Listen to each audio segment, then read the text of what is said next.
Coming up on the Lui Diaz Podcast. I still massively just enjoy what I got to experience there. It really was as good as I thought it would be, and I thought it would be awesome. Hi, and welcome to the Lui Diaz Podcast, the podcast where you'll meet some of the most fascinating and incredible people from all walks of life. And together, we're inviting you in to be our special guest as we take you through some of their amazing experiences, adventures, and journeys. So sit back, and I hope you enjoy this episode of the Lui Diaz Podcast. Okay, everyone, welcome to another episode of the Lui Diaz Podcast. I'm a little bit rusty because it's been a while since I recorded, but I'm really excited to introduce everyone to, I know you as Outback Mike, so that's what I'm going to refer to you as, or Michael Atkinson, aka Outback Mike. You're an author, an Australian adventurer, a filmmaker, a TV personality, I suppose, as well, right? And I think at one point in your life, you were even a male model. Am I wrong? Or For a very brief period when I was a teenager, but I absolutely sucked at it. So, yeah. But yeah, welcome, Mike. It's really great to have you here. It's been a long time coming. I first heard about you from Lucy Barnard, who I did an episode with. So shout out to Lucy if you're listening.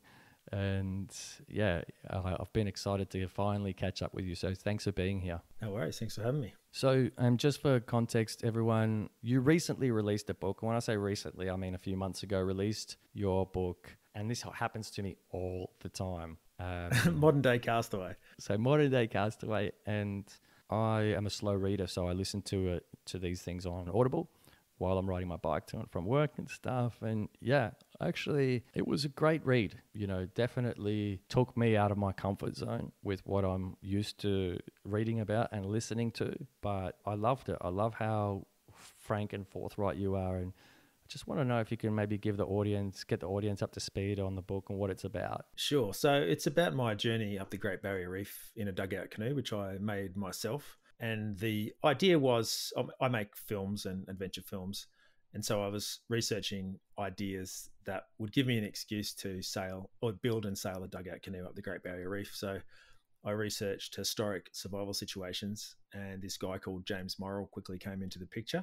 He was a shipwreck survivor that wrecked about 900 kilometres off the coast of Queensland in 1846. And the shipwreck survivors built a raft from the wreckage and chucked all these tools and supplies and charts and sextants on this raft. And they started drifting towards Australia under a makeshift sail. And they went through the Great Barrier Reef. And 42 days later, 14 of them had died, and 7 of them hit the mainland just south of Townsville before it was inhabited by Europeans. And they were quickly brought into the Birragubba clan, who looked after everybody. But after a couple of years, there was only one guy that survived due to the deprivation that they'd suffered on the raft. So this guy, James, lived with Aboriginal people for 17 years, learnt their customs, languages. He was a really good hunter and trapper. And then basically the wave of white settlement swept up through Queensland, and his area got taken over by Europeans, and he reassimilated into European society and then advocated for Aboriginal people to have land given to them, which didn't end up working out. But he wrote a book about his adventure or his experience, and that's what I can use to know what he had and what things were like. And that's kind of what I base my start point around, is that the materials he had. And instead of living with Aboriginal people for 17 years like him, I wanted to escape to the nearest civilization. So I researched and found that a rescue haven had been set up 1,500 kilometres north on Booby Island, north of Cape York, by Governor Bligh, 20 years before he was shipwrecked. So he was a professional sailor. He probably wouldn't have known about it. So my premise was, can I build a dugout canoe with these historic tools and make it to this rescue haven? Yeah. Why canoe and not a raft, actually? Well, it needs to be maneuverable. So a raft is slow. And so, as this guy would have experienced, you pretty much just blow with the wind on a raft. They literally just blow down wind. Whereas a canoe, you can, ideally, you could sail upwind in a canoe, but mine wasn't able to for a bunch of different design reasons and its weight. The best I could do was go crosswind, which is still a hell of a lot better than just downwind, because otherwise you can't navigate to islands and stay away from danger. And you end up just running aground on a reef or getting smashed up on a beach.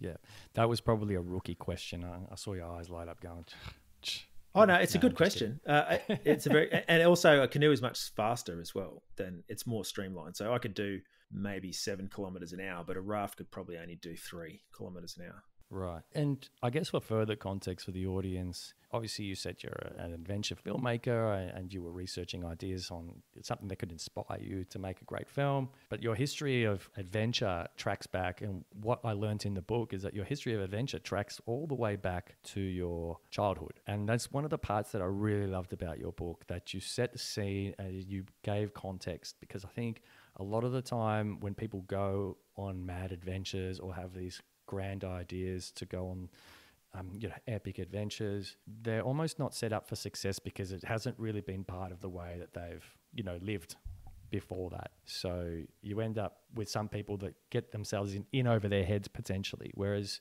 you, in order to do something maybe a little more intense like this adventure, you started a long time ago. And I think you talked about really early on that it was your mum who allowed you to go and escape and, be a boy basically and explore. And it was because she let you do those things that you had to develop your own discernment for what was safe and what wasn't, which I found like a really important point that you made early on. Yeah, definitely. So certainly my dad also contributed to particularly me going out in the bush and fishing and stuff. But mum was the one that was around most when I was a kid. And so if something was risky, what would stop me doing it is the risk of blowing my hand off with firecrackers or getting in trouble from doing something like, making the exploding arrows or whatever things I was doing.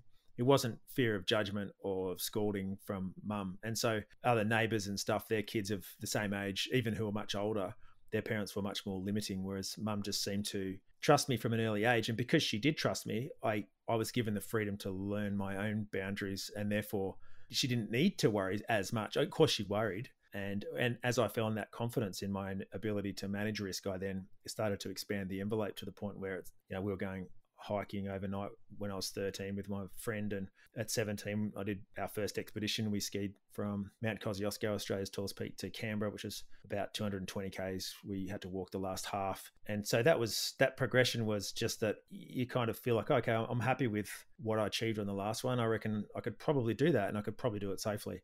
And each time it was outside the comfort zone, but at just a manageable level. And that's where I've continued to do my adventures throughout my life, and some of them don't work out. And, this last one almost didn't work out several times as well. And that lets you know that you're picking a worthy adventure. Otherwise, if it's too far in your comfort zone, you just don't get those benefits.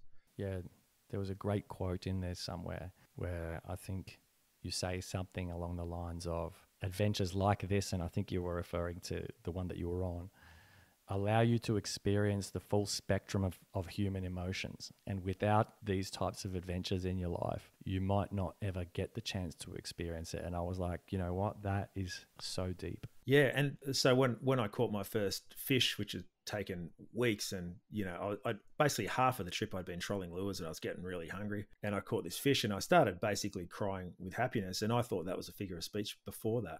And I play this clip when I do talks and stuff, and I ask the question, like, am I laughing or am I crying? And it's kind of, people are 50-50 as to which emotion it is. And I never would have experienced that, and probably won't experience it again, or who knows. But without putting yourself so far outside your comfort zone, you don't just experience that kind of thing.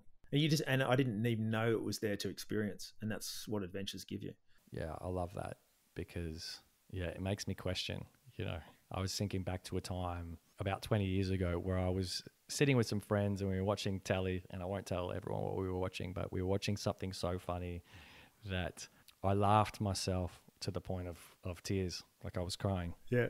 And, it's funny that you mentioned that, because we don't know how far that range of human emotion can take us until we actually get there. And you're like, wait, I was laughing, but I'm crying because it was so funny. Yeah. And particularly with the comfort and safety that everyday life provides now, as soon as we feel, I'm generalizing here, but generally, as soon as we feel like we're getting a little bit uncomfortable or even a bit hot, bit cold, bit hungry, we immediately satiate ourselves so we don't ever feel hardship. And that's almost habit now, almost to the point where if you're not enjoying something, it's like, oh, well, this is something wrong with this. Whereas in the past, it was much more normal to be doing something that you didn't enjoy and that was really uncomfortable, and you just kind of suck it up. And so then you would end up experiencing those extra things, But now in modern society, as soon as you get hot, hungry, or cold, you're kind of like, oh, well, I'll just adjust my environment so I don't feel that way anymore. And this adventure put me so far outside on all of those different fronts that that's how I ended up discovering that new emotion. Yeah.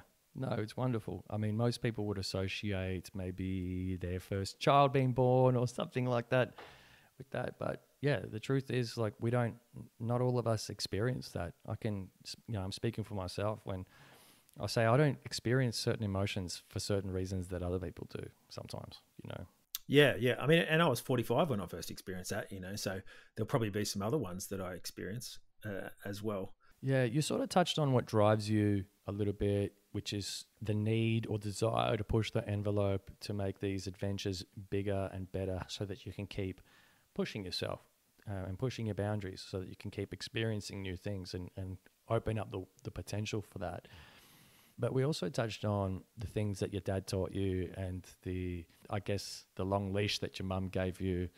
You're a parent now yourself, right? And I know that you go on adventures with your own kids. What I'm seeing more and more in society is kids being put indoors in front of screens because it's safer there. There's no trouble outside. There's no fear of getting, harmed.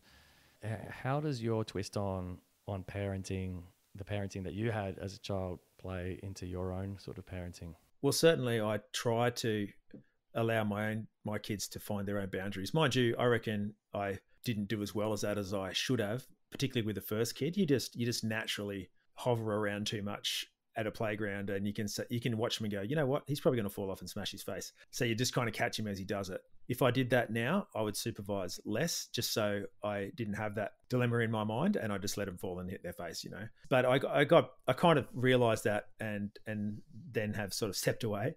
But I certainly do when it comes to giving them responsibility.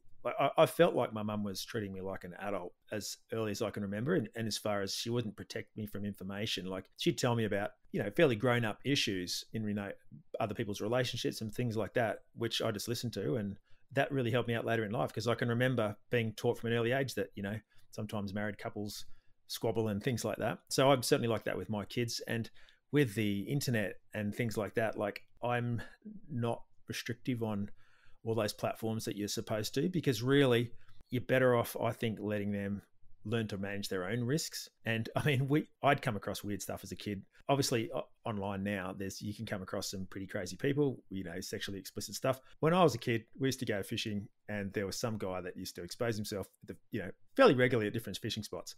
Now, we didn't say anything about that because my mum's friend never would have let us go fishing anymore, but it didn't scar us, and, so even if you come across some pretty freaky stuff online, it's kind of like, it's not the end of the world.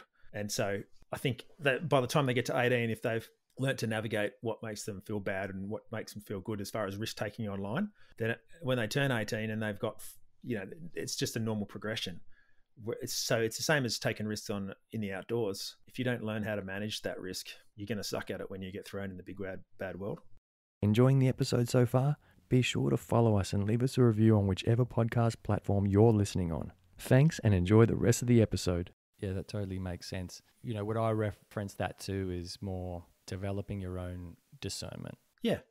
And young people have got a very well-developed brains for that. But when they feel like no one values their own judgment, they kind of don't value it much themselves. Yeah, super important. And that ability to explore those boundaries, you only can, flex that discernment muscle when that's there. If you're sheltered inside too much, it doesn't have the ability to be used. Yeah, absolutely. You see some crazy kids out there these days that you're just like, wow, no one slapped you before. You can tell. Yeah. The whole physical punishment thing, I think particularly really young kids, it's the easiest way to communicate something when they don't understand verbal Did you talking. get whacked? And it happens in the animal.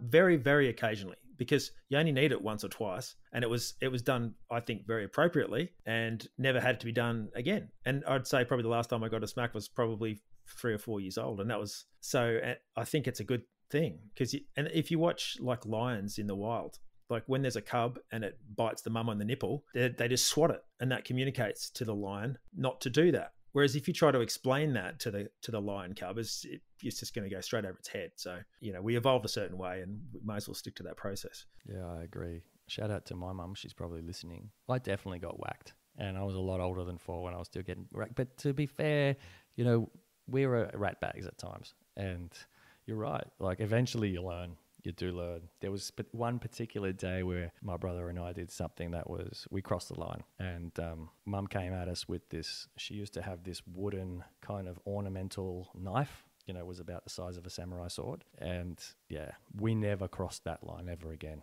Let's just put it that way. Yeah. And I got along well with my sister, but one time we were squabbling a lot and Mum just cracked our heads together at just the right appropriate amount of force. And I remember thinking straight afterwards, oh, that was a good idea. Because then we both stopped squabbling. Yeah, it didn't hurt that bad. You know, it's just a shock, and solve the issue.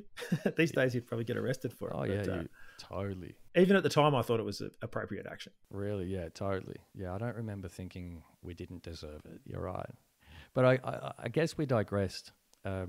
You know, one of the things that I really love about this podcast is that, you know, especially coming out of the pandemic, where I felt there was a lot of angst towards each other in society, a lot of mistrust. There was a lot of people looking at each other, didn't know if they were going to catch something off them if they sneezed. One of the things that I love about the podcast is that, you know, my intention behind it was to find common ground. And I was talking to someone recently and I showed them your Instagram and I said, this is the person I'm going to be interviewing next for the podcast. What do you think? And she turns to me and says, there is absolutely in no way I could relate to this person at all. And I was just sort of thinking to myself, that can't be true, because I think we can all relate to anyone in a certain way. But then I thought about it a little more, and I thought about you and your upbringing and the adventure, and I thought, maybe she's right. And maybe Mike encounters this a lot, where people ask why, like they're mind boggled. Do you find when you're out doing book tours that you meet some people that just can't wrap their head around the way that you live? Yeah, I mean, there are. I would say most people can kind of get it, but some people probably are quite closed off. And I think there is a bit of a feeling amongst some people that it's just, you know, it's men trying to conquer stuff for the sake of it, like beating a chest, you know, with your gorilla fist kind of thing. It's got nothing to do with that at all. And that is complete ignorance, honestly. But I understand it. Like I'm ignorant about things myself that later on I realized, you know what, I was pretty ignorant about that. So I shouldn't judge other people for doing it, because I still do it myself.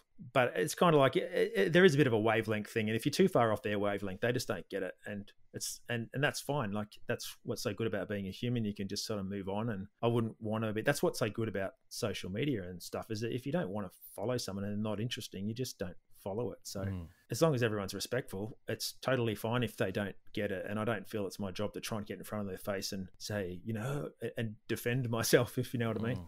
At the same time, though, I think some of the skills that you've developed throughout your time, especially your survival skills, I kind of find it sad that those skills are so rare and unique in the world. Yeah. Especially in my world. They really, yeah. They're rare in Australia, because particularly in Australia, the only people who are the real experts are Aboriginal people. And all I'm doing really is doing the best I can to copy that. I mean, there's certainly things in European culture that we're really good at in the outdoors as well. But most of the stuff that I really admire is the stuff that Aboriginal people are doing, the way they can wield a spear, and their knowledge of not just bush tucker, but how to manage the landscape. And that is a really dying art, because Aboriginal people were removed from their land, forbidden to speak their language, and the languages where a lot of that information was encoded, they were forbidden from practicing their religious stuff, or their cultural stuff. And so that's why it's important to learn that, and it's becoming harder and harder to find it. And so there are more and more Aboriginal men and women doing stuff on YouTube and TikTok now, which is great, because they're recording it and it looks awesome. And then it's making other Aboriginal people more likely to want to go and learn that stuff as well. And they typically learn it probably a little faster than we do. Aboriginal people have told me that because their way of thinking is different to ours, their way of thinking is better able to understand those things. And I don't fully understand it, but I just trust, the Aboriginal people who've told me that. So it's great that they're doing it on social media and it's being recorded. Yeah. In your book, Modern Day Castaway, for everyone, that was my attempt to redeem myself for forgetting earlier. Good job. You sort of intertwine your adventure with a couple of things. You do continually reference James Morrill's journey. I was about to call it an adventure, but I was like, did he choose to do that? I'm not sure. No, he didn't. And you also reference something you touched on there, which is indigenous culture and the value of traditional indigenous knowledge and how that played a key part in your understanding of what you were going to be going through in your research and the areas that you were exploring. I think that's one of the things that I found most engaging about your book. Have people commented on that, or have you had a lot of interaction with people since about those points? Yeah, people are certainly very interested in that. And internationally, there's more of a thirst for understanding Aboriginal knowledge than there is in Australia. American Canadians, they really want to know about it. But in Australia, there's a lot of negativity towards Aboriginal people. To look at the voice referendum. And I know that just because you voted, I agree that just because you voted no doesn't mean you don't respect Aboriginal people. It's a complex issue, and there are Aboriginal people that voted no as well. But maybe that's just a bad example. But there is a fair bit of disrespect for Aboriginal people in Australia, and there's less to none of it overseas. And so, I've been hitchhiking through the States last year, and I've traveled a lot, and people are like, oh, they're really interested in Aboriginal culture. It seems to be more valued than it is in Australia. Yeah, it's interesting. I have seen both sides of it. And I think when you see Indigenous Australians in urban settings, it can often be under hardship. When you see Indigenous... Oh, absolutely. Yeah. And when you see and I think it goes... That's definitely for people that have had no experience with Aboriginal people, and particularly if they move to Northern Australia, that's their only experience is seeing late at night in the streets of Katherine or Darwin. But even going back before that, Australia was, it was invaded. If you just look in the dictionary what the definition of invasion is, it was. And in order to harden yourself, in order to take that land, you had to alienate yourself from it in order to be able to conduct it. And I think it goes right back to then. So for me, I never felt that negativity, and I think it's because both my parents grew up in India. I'm only part Indian. They were both kind of part of non-Indian looking people, although I do have a small amount of Indian, but they basically grew up overseas. So when they came here, they didn't take any of those stereotypes and those negative stereotypes from what happens when you grow up in Australian society. So for me, whenever I saw it, I was like, oh man, that's the coolest thing ever. And that's why I think perhaps I didn't get those negative stereotypes than I would have if my parents grew up in Australia. Yeah, potentially. I think by the time I came to Australia from Venezuela, for example, and had had no interaction with Indigenous people. I think the first time I even learnt about Aborigines, quote unquote, was grade 3 or something, when we were studying the settlement of Australia, or invasion. And, we were in, what were we, 8, 9 years old, and they were talking to us about Captain Cook, and it was my first time being exposed to all of this history. And certainly nothing negative was covered about Indigenous Australians in those learnings. Then sort of fast forward to, outdoor ed class that I was doing in year 10. So maybe 7 or 8 years later, I was exposed to the teachings about Indigenous people and their land management practices. So, I learned all about burning and land management and shell middens. Why does shell middens stick in my head? It's the most random thing to remember.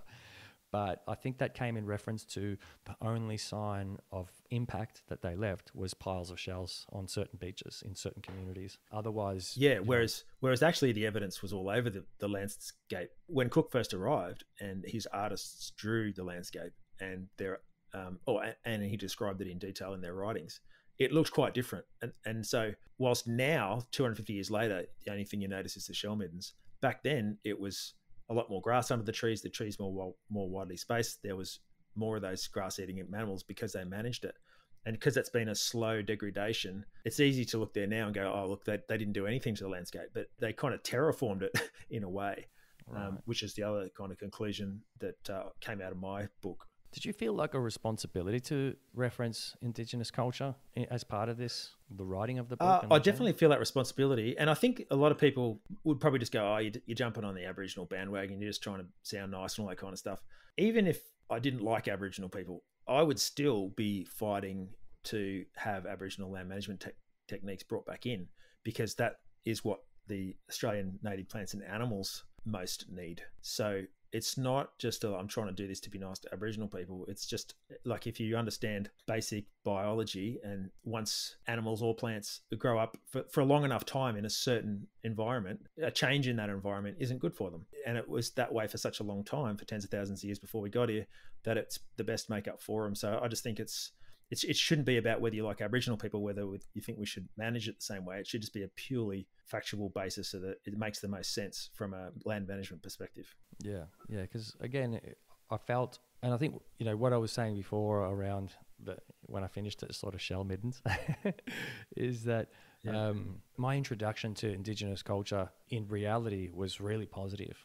We talked about that land management. We talked about all of the great things that they were doing to manage the land, and with very little negative impact, but that impact being positive, as you're referring to. Yeah, it was actually a positive. So there was none, but it was a positive one. And so for me too, is that because I was surviving off the land and the sea, my conclusion was it is harder for me to survive than it was for the shipwreck survivor.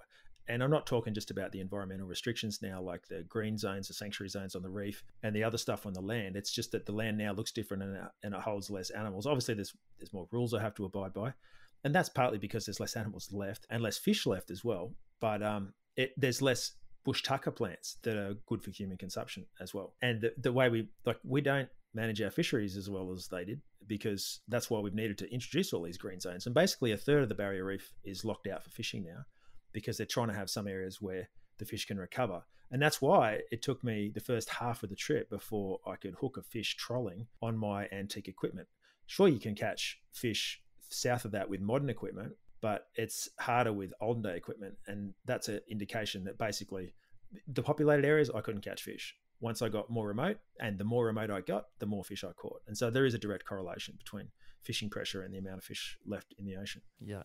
I just want to take the audience back to the geographical side of your adventure. So you've referenced the Great Barrier Reef a couple of times now. Where did you actually start, and how far did you go? So I started south of Townsville, which is kind of, I guess, halfway up the Queensland coast, perhaps, from Brisbane. And I went to Booby Island, which is north of Cape York, the northernmost point of the Australian mainland. And so there's a couple of islands across and to the west. So yeah, it was in a straight line. It's probably, 1,000 Ks or something like that. But with all of the ins and outs and all that kind of stuff, it's more like 1,500. And over what period of time was that altogether in the end? It was 50 days, for the expedition. Yeah. I found myself slightly frustrated at, that part of your book. I'm not going to lie. It was the part where, you were trying to replicate somewhat the adventure or the journey that James Morrill went through, but you were restricted by, all of the rules and regulations that are now in place that weren't in place back then when James Morrill. And I got to the end of your book and I sat there and I kind of asked myself, would it have been easier in James's position or yours? It would have been easier in his. Yeah, for sure. Well, one, because there was more fish in the ocean and there was more food on the land. And two, there weren't any restrictions. So it would have been easier for him. Mind you, the benefits for me are that he had a chart, mind you, but I also had that safety net of an EPIRB. So, like if I did go overboard, whilst it was still very dangerous, I could have called for help. So there was definitely pluses and minuses, but I would have rather been doing it back when he was around, not now for sure. It would have been a lot easier. And even without the rules, I just could have been eating giant clams as a staple every time I landed on a reef. So it's definitely much harder now. But I also wanted to draw attention to the fact that there are all these rules and that we actually need them, because it really is degrading down there. And I also mentioned bleaching in my book, coral bleaching. So the reef, whilst it looked colourful, it was because it was fairly recent regrowth. Right now, like as we speak, there's probably the worst bleach yet happening. So it's kind of coming a yearly event now. So it's not looking good in the long term for the barrier reef still, and it's just getting worse. Yeah, for those that don't know much about coral bleaching, I think it happens when the water temperatures rise too much and the coral can't handle it, so it just dies and turns white. Yeah, it turns white, and then it if it stays that way for a few months, it completely dies, and then it crumbles, and then the reef structure dies. When it crumbles, there's no habitat for the fish and all that stuff to live in, and also to stop wave action, and islands can disappear, and it basically just turns into a bit of a marine wasteland. Yeah, it's not good. It's not good at all what's happening. But it's great that you touched on that in the book. I'm sort of curious about something. I found this actually one of the funnier parts of the book, where you talk about there was a bit of a crossroad in your youth where you wondered which path you wanted to take in life.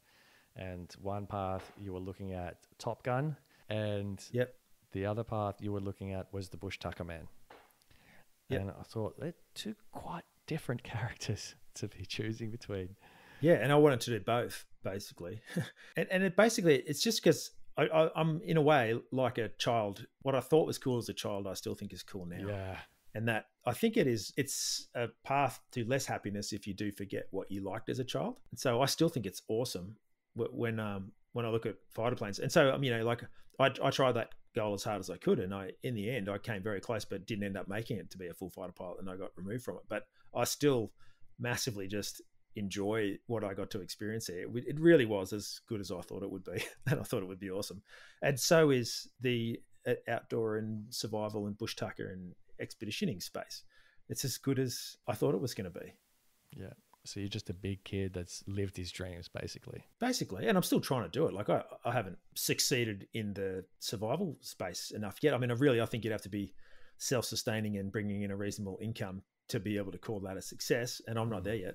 But, I feel like that I'm on an upward trajectory towards the right area, but I'm still far from it. So, yeah, I certainly don't want to go around saying, I've achieved all my dreams and stuff, because I haven't. It's still an ongoing thing.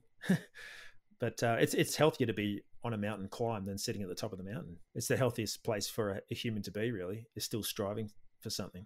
Yeah, I love that. And I totally relate to the kid thing. Actually, I was today. And I'm not sure if it was because I was listening to the end of your book while I was, riding to work, but I was in the change rooms and I was having a giggle about something. And I just sort of thought to myself, I'm just a big kid in a grown-up's body. It's going grey and losing hair. But it was actually really nice to feel that. It was nice to go, you know what? I didn't ever grow up, and that's okay. Whatever this responsibility stuff is and whatever we think growing up is, it didn't happen for me. And I love that it didn't happen. I'm embracing it now that, I still have these childhood joys, these delights that, I kind of almost keep to myself because it's embarrassing to talk about it with other grown-ups. But it was actually really nice to hear you say that just then. But on the other side as well. Oh, I was just going to say, when I look at older people, you still see a few older people that have that same childhood thing. You just go, yep, if I'm going to be like anybody, I'm going to be like you. Yeah, that's so true. And I was about to say that, actually. There was a study that I saw on SBS or something many years ago about, I think it was somewhere in Europe. The Scandinavian countries, they tend to, be a little bit more advanced in their research of geriatrics and pediatrics, I suppose. And what they discovered, that by placing elderly people in nursing homes that were surrounded with the paraphernalia from their era, so 1940s, black and white photos, they fully decked these places out like film sets for period pieces. And what they noticed was that there was a reversal in the memory loss and dementia, because people now started to find familiarity and see things that they recognize. And it was happening to them all. So they were like, oh, Bill, oh, Judy, oh, hey. It's like back in the old days. And it was an amazing study. I could imagine that. Yeah. It makes it, and that's a good way to design for your old age, is to try and think about how you can maybe surround yourself in that kind of environment in some way. You probably wear some like AI goggles that just replay all that stuff for you by then. Totally. For me, it's like my first album, my first CD. It was Red Hot Chili Peppers, Blood Sugar Sex Magic. I was 11 years old when I bought it. Audience, if I'm ever in a nursing home, make sure I have my favorite albums next to me, the ones I grew up with, because they're the things that remind me of my youth the most. What else is it? It's playing cricket in the backyard. Yeah, I think maybe at 80 something I might, break a hip or something doing that, but still playing cricket in the backyard, having to jump the fence, retrieving the ball quickly to run away from the dog next door. Yeah, and I think if you keep doing those things, you aren't so likely to fall over the fence when you get that old. Like if you just keep doing those things that require you, you won't get to 80 and then do it once and break your hip. I might be full of it, but I do feel like if you just kept doing it, it would happen later. It's still going to happen, but it would certainly delay it. And that's why I run. I don't wear special. I know when I was a kid, when we grew up in our area, they're like, oh, if you run with shoes that aren't just right, you're going to have all these shin splints. And now they're saying it's basically all crap. And I agree. Like you need some jolting of your body to increase your bone density, and you need to kind of abuse it a little bit so it knows it's still alive and repairs itself. Actually, another study that they did archaeologists found that it was the laborers and the slaves that had the best and most dense bones. Yeah. You know? Yeah. I think pre-European time, Aboriginal people had at least double the bone density of now. Yeah. Which is wild, you know, to think that we are actually de-evolving. What is that? De-evolving? Yeah. Yeah, I guess so. Devolving. Yeah. Devolving, because we're not doing the things that we used to. But yeah, I love your take on it. Keeping young. Where are we at? You know what else I wondered actually, Mike? Because I tend to wonder a lot when I'm listening to audiobooks. So do I. Yeah. Who would play Outback Mike in Outback Mike the movie? It still makes me cringe when people say Outback Mike. That was like Isn't that your Instagram handle? Like a YouTube. Yeah, it is. Yeah, but it still makes me cringe. So it's purely my own fault. But it was there as I actually put out a vote when I was living in Saudi Arabia, and I asked a bunch, and it was an international compound of 1,200 people, and I put out a thing, and I asked for suggestions, and I put out a vote, and that was the one that they selected. So that's internationally, it's actually not a bad name because it associates you with the Outback, and it's my name. That's true. But in Australia, I remember there was a TV show called Outback Jack. Like when I was a teenager, I thought, oh, who's that wanker? Yeah. Because no one, and I never even used the term Outback in Australia. I always just called it the bush, and I can't even figure out where the Outback starts. And so it always makes me cringe. But and it must make a lot of Australians cringe as well if they hear it. So yeah, but yeah, I don't know. If someone was going to play me, I don't know. I don't know. It wouldn't really matter. They could just go out and scare the pants off themselves in a dugout canoe. Well, I've got some ideas. Matthew McConaughey. You're not a bad looking man, Mike. I was just going to go there. Tom Cruise, and that'll sort of cross your Top Gun thing off. He probably looks younger than I do already. Probably, yeah. And you were watching his movies as a teenager. That's wild. Yeah, I'm still watching it. It's so good. They're such good movies. Yeah, they're a window into another world. Like a really well done movie or book or TV series is a window into another world. And so as a kid, it lets you know what you can choose. So the Bush Tucker Man and those things, those passions, my life would have taken a completely different path if I hadn't watched those two TV shows. That's pretty interesting, actually, because I never thought about it like that. I used to watch a lot of Hey Hey It's Saturday. So did I. Yeah, I used to love it. Saturday night. Yeah, every Saturday night, 6:30 to 8:30. Yeah. We're getting very Australiana nostalgic here because I think that finished in 99, that show. I'd been watching it for a good 10 years. Yeah, me too. Yeah, I used to love it. You knew it was Saturday night. And like later on, as I was a later teenager, that was like as you were about to go out and whatever and hit the town, you'd kind of watch that. Or watch the Saturday night movie, which would then start afterwards. Yeah, yeah. Back when the ratings were still AO for adults only. Yeah, that's right. Yeah, forgot about that. Very much dating ourselves now, aren't we? I'm 39, if anyone's wondering, but yeah. Oh yeah, I'm 40. I'm 47, so I got 8 years on you. But it still sounds like the same era to me that we're talking about. It is. It's the you know what I call it? I reference it as the pre-smartphone era. You're either pre-smartphone or post-smartphone now, because I'm interacting with people and kids these days that these smartphones came out when they were 6, 7, 8 years old, and it's really all they know. And yeah, you know what I've found interesting is that kids now, like when I say kids, teenagers, they're listening to 80s rock. So I did a Duke of Ed, went on my school camp with my son, and they're all listening to 80s rock. And I did something even with Naomi Allsworth. So she was on the Alone series, and we did some stuff in Panama. She's into that as well. So like the younger generation has gone, you know what? That 80s music and 90s rock is cool. And it was cool, as proven by the fact that people now are listening to that. They weren't listening to even Taylor Swift. They were listening to 80s rock as we hiked along. And they knew the words. Tina Turner, they all knew the words to it. Yeah, I was quite surprised. Yeah, see, I've never sort of left that phase. Mine was the sort of 90s grunge era, so Pearl Jam, Chili Peppers, who else? Soundgarden, Stone Temple Pilots, all of those bands. Yeah. And I find that interesting, yeah. We talked about, kids and growing up quite a bit, but I think for me, it's been important to, when chatting to someone like you, is how do you see your place in the world, your skills that you've developed? I mean, we've already touched on it a little bit. You mentioned that it's sad that it's so rare, right? But when you see these kids, quote unquote, listening to 80s music, does it fill you with hope that they're going to get into other stuff from bygone eras? Yeah, it does. Yep. And that year to 5, 6, so last week or the week before, I did 4 school talks in Outback Queensland as part of this Writers Festival, Words Out West Writers Festival. And so they're, like 200 kids each talk. and they were all just super keen, enthusiastic, Yeah. and they were taking on lots of stuff. And I think it's what kids see at that age is what they decide, that what they just make their life decisions on.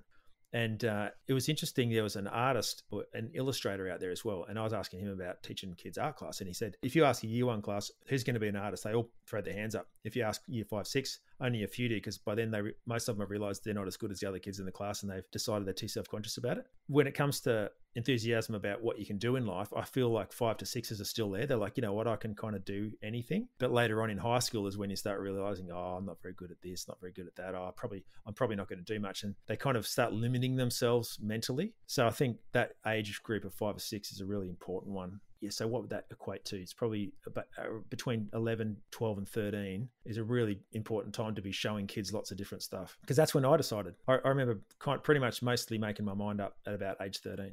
Which again, I think there's some people out there that are going to struggle to relate to that, because I know some adults that are still trying to scratch their head and go, like, what am I going to do with my life? Adults. Yeah, right and now. that's, yeah, I know a lot of my piloting friends go through that as well. And so, yeah, for some people, they just don't know. And there's nothing right or wrong about that. I feel for some kids that don't get exposed to much, for example, then there might be something that they would really latch onto earlier. And so, yeah, as long as they get a wide cross section of stuff to choose from, then I think the box is being ticked. Yeah, talk to me about the reception that you get from the grade 5 and 6 year olds. Have they listened to the audio book? I mean, what kind of knowledge did they have of you? Maybe they saw you on. Actually, we should cover that. We should cover that not long after the completion of the modern day Castaway adventure, you were on Alone Australia. Yeah. So, well, that age group, age 5 to 6, a lot of them haven't watched it because there's a lot of swearing and stuff. But some of them did recognize me from that, but not most. But most of them are just excited. So, the same way that my mum treated me like an adult, I do that when I do a talk. I try to do the same thing. And so I talk to them like they're grown-ups. And also I get emotional too, because when I get transported back by my own video clips in these presentations, sometimes I tear up because I'm like, and I sort of choke up for 15 seconds. It's a barrier to communication, but they can see that I mean it and that, okay, this guy's not kidding. And so they respond more because when as a teacher or as an adult, it's very easy to take that kind of lecturous tone, as in like there's a gradient. I'm up here and you're down there. When it's like more like, hey, I'm one of you guys, because I feel like I am on the inside. They respond much better to that. And they're like, oh, he's being honest, and he's, normally grown-ups wouldn't say that kind of thing. And I probably push the boundaries a little bit with what I can say in front of the kids, but they like it. They like being treated like adults. Yeah, it's funny. I think in your book, there's a moment where you reference being an Australian man that doesn't like talking about emotions. Yeah. And that is kind of weird. I was even thinking about that today, because the last talk I did on this thing, there was mostly the age group was like 60, and it was actually 80% women. There's only 20% men, and mostly males are my audience. But I'm tearing up there on stage and stuff as well in front of that, and I kind of go like, it is a little bit embarrassing, but at the end of the day, I don't think anyone thought I was a crybaby. It's just like they're like probably like, oh, geez, that guy really pushed it pretty hard, didn't he? But I don't know. You'd have to do a survey. That's the thing. Like, you can be quite blind to what other people think. Yeah, but I think it's part of the way that you're brought up as a young man in Australia. You also were exposed to the Army and the Navy as well. You did time in both. Yeah. I think my predisposition to getting a bit teary about stuff, I think part of that's genetic. Like, that happens. My mum's like that and my uncle's like that. And then when we go to funerals, even for a loved one, it's him and I are like kind of tearing up, and other people aren't so much. So I think it's partly genetic as well. But certainly I feel like, I reckon I could bury it down deep, but part of me knows that it's not a good thing. And like, coming from the military, and I've had people who've, guys I know that has committed suicide and PTSD and all that kind of stuff. I kind of feel like it's a lot better to get it out than hold it in. Yeah, totally. I mean, I love that you're going and seeing kids at schools and talking to them about your adventure. For me, it's heartwarming to hear that kids these days still have really strong, or are exposed to really great influences when it comes to things like getting outside, being in outdoors, the wonder of adventure, and that wonder isn't just all roses, that sometimes it's adversity as well. Yeah, exactly. And it's not fun. And I tell them 99% of the time I was scared of my pants and hating it. It sucked. And so they like that. They like that, the fact that I'm being honest about it. Wait, They liked that you were being honest about it. Aren't you supposed to be telling them that it was awesome all the time? Get out there, kids. Yeah, well, that's what they get told though, and it's not awesome all the time. Probably more than 99% of the time, it sucks. Absolutely sucks. But that's okay. Sucking is not a bad thing. Yeah, totally. Do you ever have any kids come up to you and say, "Hey, listen, mister, it was great. You've talked me out of it. Appreciate that." No, I've had adults say that plenty of times. Yeah. No, the kids, they're just enthusiastic. I love it. And I was lucky too in that, like, when I was flying choppers in the army, I'd land choppers on school ovals, and kids would be, like, it's kind of easy to be the center of that when kids are just like, oh man, that's cool, because that's what I thought. I thought that was the coolest stuff ever when I was a kid. No one landed a chopper at my oval, but if they did, I would have blown my head. If you haven't already, find us on Instagram, Facebook, YouTube, or TikTok, where you can catch additional content and grace us with your thoughts. Thanks again, and enjoy the rest of the episode. That is cool. I mean, you're a cool individual. Like, there's cool things that you do with your life, and it's inspirational that, I'm talking to someone who just thinks that they're living the dreams that they've had when they were a kid, and that's all they're doing, and that's all they're going to continue to strive to do. I'm just like, you're just making it sound... Yeah, so I'm striving for it. I'm not saying that I'm doing it. I'm just trying to. Yeah, striving. Did I use that word, striving? I think I did. You did. Yeah, I just want to emphasize that because it's not like I'm sitting up here going, oh, I've nailed it, because I certainly haven't. Yeah, but from the outside in, you have. Like, you've got the book, right? You've been on TV. Oh, that's true. Yeah, see, that's another mistake too, because people see that and they think you've made it, but I didn't get paid a cent for going on alone. So nothing financial came out of that. And the book, I self-published it, and I had to pay, $16,000 to get it printed, and $16,000 for printing, $6,000 for editing and cover stuff, and that's just been paid off. So it kind of, people think, oh, you've been published. So I could imagine from the outside, people might think it would be a big success. And that's one thing I definitely don't like, is when I don't want people to think that I'm saying I'm a big success, because I'm not.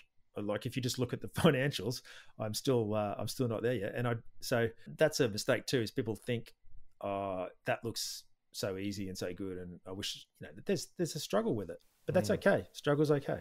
I think I can totally relate to that as a self-published author myself.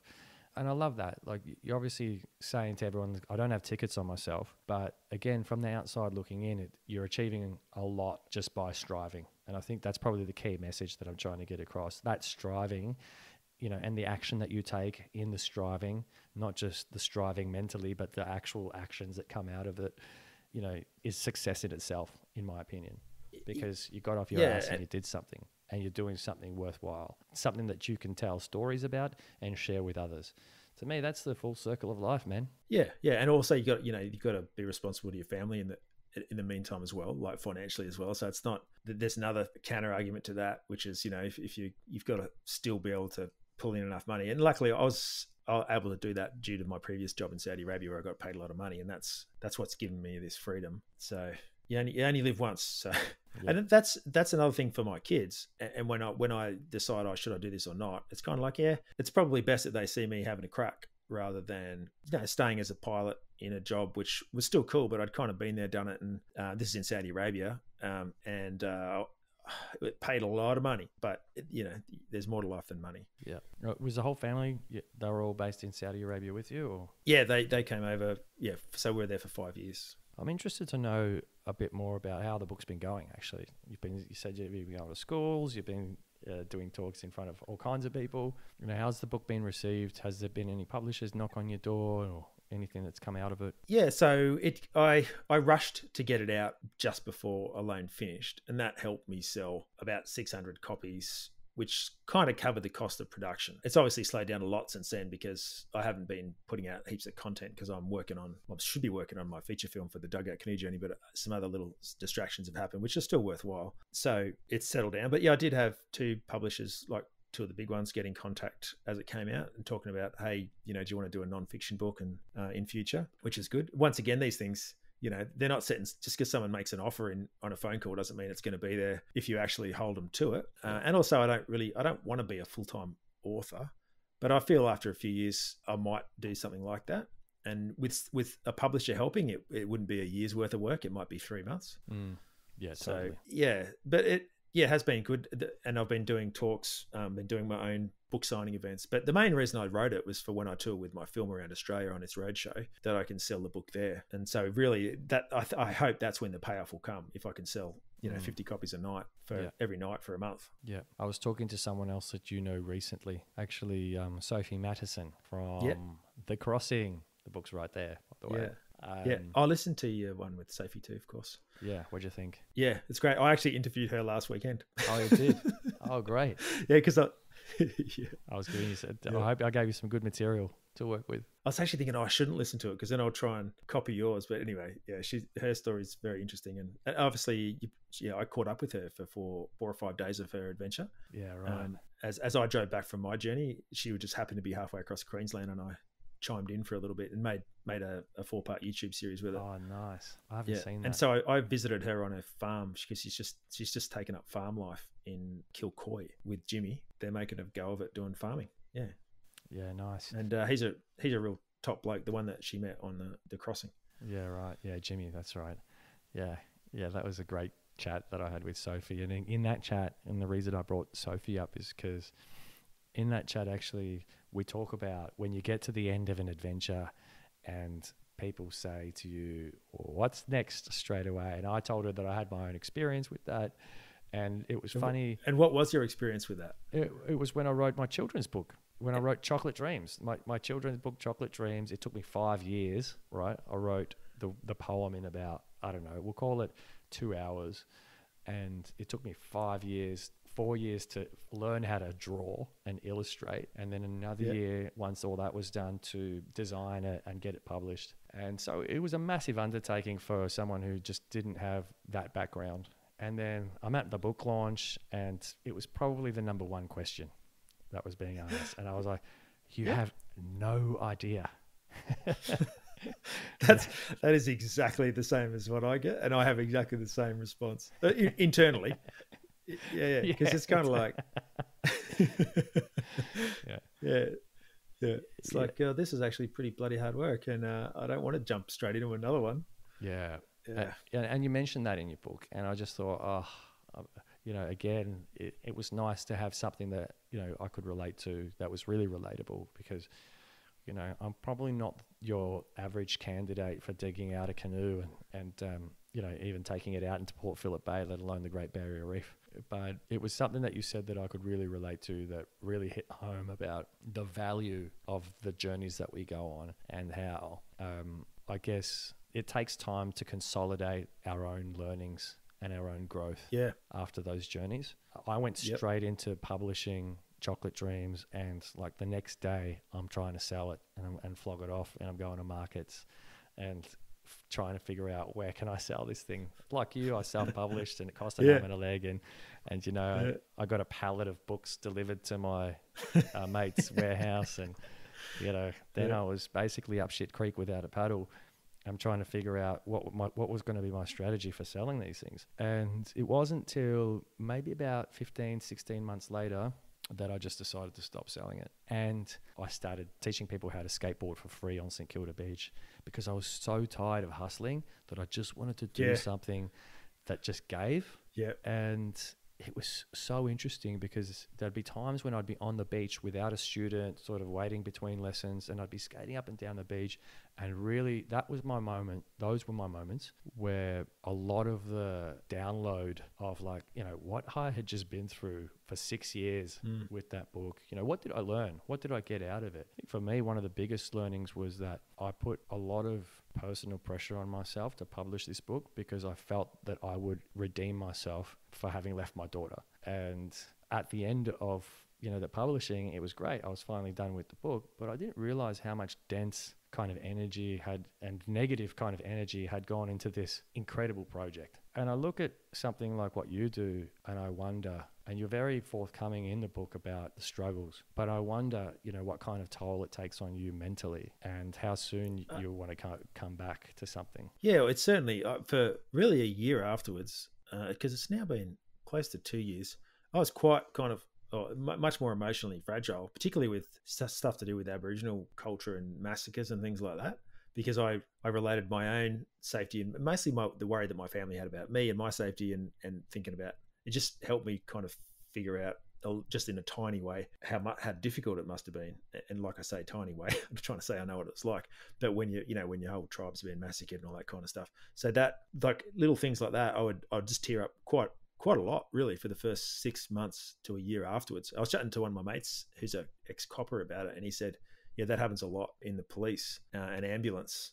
And they get a lot of PTSD as well. And I think, once again, I just let it go. I just let it come out, and I feel like a bit of a numpty, but you get kind of practiced at it. I reckon it definitely helps. Yeah, just to have some time away. But where are you now? You're obviously working on the film. Is there some other kind of adventure? Well, I'm just about to start again, because this weekend I'm releasing the episode I did with Lucy in Guatemala. Shout out. And then I should be jumping straight into my edit of my film again after such a long time, which is, writing the book, going on alone and whatever. But I'm actually off to New Zealand to shoot some more content, because another opportunity popped up. And at this time, for the first time ever, I'm hiring an editor from the Philippines to edit that project, and that'll require some supervision. But that's obviously, going forward, I need to start farming out the edit. But I felt I had to get good enough at editing myself to be able to manage, to be able to know what to shoot, and to also guide other people through it. So but I hope to be getting back into the edit within a month's time from now. Oh, you have to, and I hope you're listening, Cam. I think we were talking offline before I pressed record about one of my other episodes that I did, The Value of Kindness with Cameron Williams. If you want some inspo, a filmmaking inspo, I actually asked Cam, are you a filmmaker? Like, are you a filmmaker by trade? Because, like, your films are incredible. The footage that he captures while he's on his random tandem bike ride is so good, but his dialogue as well, and his editing, it's just, honestly, the guy is impressive. And maybe I shouldn't watch it. It'll make me feel sad. Yeah, don't watch anything. I'll be like, oh man, look at this guy. Yeah, and he was doing it all while he was on the road. But he hasn't released one in a while, because I spoke to him the other day, and he just said that it just became too much to manage, and he's just trying to focus on getting to the finish line to Ushuaia, which is fair enough. But I'm really looking forward to checking that out. I'm not sure what you're doing, but he's going to be back in Australia in April, and if you manage to listen to the episode sometime in the next few weeks, he is looking for people to ride from Sydney to Perth with him for any section of that leg. So well, actually, what I've learnt risk management wise is that it's too dangerous to ride on roads. I tried riding from Brizzy to Canberra once, and I had 2 near misses in 2 days, and I thought, no, too dangerous. And so I refused to do it. Yeah, actually, you're right. I mean, I've been hit before riding to work. And that's not even. What I try to eliminate is what I call dumb risk, in that it's risk that you don't have much or any control over. So one of the reasons I've done some mountaineering, and I don't like it, because there is a fair bit of exposure to that, what I call dumb risk, where like you doesn't matter what you do, you have to walk underneath these seracs, and there's a reasonable chance you might get hit by an avalanche. It doesn't matter how good you are. You could choose the time of day in the morning and all that stuff. So I do try to limit those ones. Mind you, I was exposed to plenty of dumb risk on my Great Barrier Reef one. I just try to avoid it where I can. Yeah. I think people would put crocodiles in the category of dumb risk, and I think you were there, right? Oh, that one, I reckon I managed that one fairly well. The dumb risk I was exposed to mostly was the waves that would have flipped me over, and then I would have been eaten by crocodiles. Talk to me about how you managed the crocodiles and how you managed that, because I'm still kind of confused. All I can feel while I was kind of trying to ride my bike and listen to the book was that did you just stay awake at night? No. So when there was a crocodile close to the canoe at night, I had these hatches that I'd pull down over my hammock that was in the middle of the canoe, and they never climbed aboard, but if they did, they wouldn't have been able to get through the hatches because their body weight would have compressed them. And I had a little slit where I could push my knife up through. And people think it's a real cowboy plan, but I think it would have been quite effective. I don't know how one would have got me in there. Right. Yeah. It's pretty wild, actually, to think about. To you, it's normal. Anyone listening right now, you might not see the footage of this episode, but Mike talks about these things like it's just rudimentary. We're actually talking about surviving a potential crocodile attack at night while you're on a canoe in the middle of the ocean. And that's what I like, because a lot of these things, like, you're like, I reckon that'll work, and there's no one that's going to tell you it's a good idea, but you do it enough times and you're like, yeah, it bloody worked. You're like, I skied across Iceland on a pair of downhill skis that didn't have any grip in the bottom. I just sliced a grip in with my Leatherman, and yeah. So you just like that gives you confidence. You're like, because you learn to be able to assess risk fairly well. Yeah, you know, Mike, you are a character. You're a character that lives, like, you're probably the most authentic Aussie bloke that I've met in a while. That, you know, not only did you grow up here, you've done all the things, you've been in the army, you've been in the Air Force, you've learned how to fly helicopters and airplanes, you've tried to live the life of the bush tucker man and learnt a lot from indigenous cultures around bush tucker and land management, and you've been able to survive in the wild. It's a pretty big deal, and it's probably hard for a lot of people to relate to you, but they're probably sitting here listening to that episode right now going, how do I find this guy? You know, like, where can I learn more about this adventurer? And you have an Instagram, you have YouTube. Can we talk about that? Yep, sure. So basically, Outback Mike is the name of my website, outbackmike.com. Instagram, I think it's outback_Mike. But yeah, if you just type in Outback Mike, you'll find my website, and that's got links to my podcast, YouTube videos, everything, all my social media stuff. So yeah, you can find it all there. Yeah. Which is handy. That's why it is handy having a bit of a stupid name, because it's short and it's easy to remember. It's easy to remember. Hard to forget, actually. Hard to forget. Yeah. And you've also just kicked off a Patreon for your fans as well. I think I saw that online the other day. Yeah. It hasn't been much uptake on it, actually, I feel like I really need to get more into that when I'm putting out YouTube content all the time. And after finishing the feature film and touring with it, I'm planning on doing, like, you know, adventures with a weekly or a second weekly upload. And I think that's really the time to do Patreon. So at the moment, I just sort of had a bit of a stab in the dark, and it's a learning process like everything else that I do. Yeah, but I guess the reason for the Patreon is so that people can assist you financially with it is, yeah. It's also like it's genuinely too that there's a lot of stuff that I see that I can create content for, but it's not optimized for YouTube or other social media platforms, but it's still interesting information. And so you can basically just talk to a camera for a minute, put it out there, and the people who are into the outdoors and want to learn more about it can get that bonus content, which I wouldn't normally release elsewhere. So that's the side of it, which I feel I could provide value. Yeah, great. Yeah, so for anyone that sort of wants to dive deeper and learn more from you around being a bush tucker man, I suppose you'd say. Well, yeah, it could be that, or it's production stuff, or how I manage risk, a whole range of different stuff, how I choose my boots. Yeah. Yes, I saw that one the other day on Instagram that you were touching on the boots, and you were going through the Air Force boots, which were my favorite of the sets. Yeah, too many boots. But yeah, obviously, I think I've run out of questions, Mike. That's probably where we're at now, because we've covered a lot of ground, and I'm not sure how we ended up on some of those topics that we ended up on, like raising kids, you know, indigenous culture. That definitely came from your book, but I think we covered some unusual ground here. But yeah, and that's the best place to go. Otherwise, you end up just sound like I feel like I sound like a broken record, so I like going off track. Yeah, and talk to me about your podcast quickly. Actually, I'm interested in that. That's the Outback Mike podcast. Is that what you called it? Yeah, so the Outback Mike Survival and Adventure podcast. So I was just meeting all these really interesting people, particularly last year, and they're adventurers or people who work in the survival space. And I just thought, this is silly. I may as well just have a chat to them about what they've done and share it with other people. So and it was also just a learning process for me about how to interview people better. And I've already started, you know, learning. When you listen back to the way that you do stuff, you're like, oh yeah, I keep chiming in too much, or I need to shut up more, or, you know.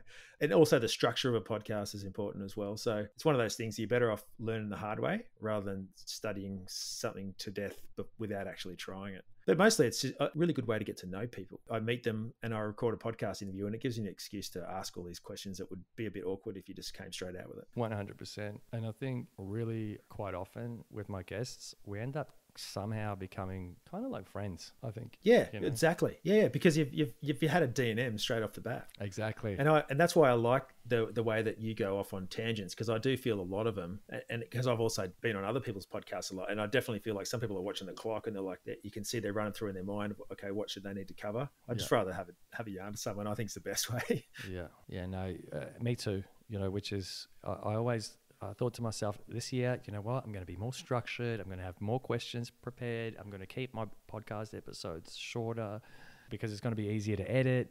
And then coming here today, I had done none of that. And I realized that Good on you. Yeah, I think your gut instinct's right.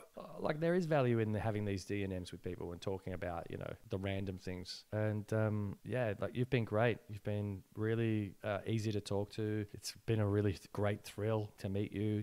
Originally, I heard about you from Lucy, and then Sophie mentioned you as well. So obviously you're friends with both of those two legends. And so it's been a long time coming for me to actually make this happen. And I did, for lack of better words, dick you around earlier about a month ago when I cancelled on you last minute. So I appreciate you not holding that against me. That's all right. I know what it's like when you're trying to do a million things at once, and you have another job too. So all of your editing and all that stuff gets done in the background, which I totally sympathize with. Yeah. And I think for my audience, that they haven't heard much content out of me recently. And to be fair, it's because of the amount of work that's going on behind the scenes. So for anyone listening, I appreciate you sticking around. I'm glad that you've been here with the Lui Diaz podcast long enough to meet and listen to Outback Mike. I highly recommend that you find him on Instagram and YouTube and listen to his podcast to get more insight into your adventures, the things that you do, the things that inspire you to stay young and stay hungry for experiencing that full spectrum of human emotion. I think it's brilliant. I took a lot away from your book, despite not knowing what I was getting myself into. I was really pleasantly surprised with how philosophical you are and grounded, I think, was probably my biggest takeaway. How grounded you are and how much you appreciate the beautiful little things in life that maybe others, or we can sometimes take for granted. So, yeah, just wanted to finish off on that note. Oh, thanks very much. Very kind. Well, I guess I always finish off the episode saying to my guests, if there's one piece of advice that you have to give to the listeners right now, on any topic, could be anything, what would it be? I remember this guy that was actually living in a combi van in our driveway when I was a teenager. He said, bite off more than you can chew and chew like buggery. And I reckon that's I certainly, when it all seems too much on an adventure, I go, yeah, I'm chewing like buggery, it's okay. That's brilliant. There's so much Australiana in that for my international listeners. Bite off more than you can chew and chew like buggery. Love it. Well, on that note, it's been awesome to have you, Mike. Thanks so much for being here. And I'm looking forward to staying connected with you and releasing this episode. Awesome. Thanks for having me. We'd love to know what you thought of that episode of the Lui Diaz podcast. You can find us on Instagram, Facebook, YouTube, and even TikTok to let us know. And be sure to follow, subscribe, and leave us a review on Spotify, where you can catch some of our other really great episodes. Thanks for listening, and catch you next time.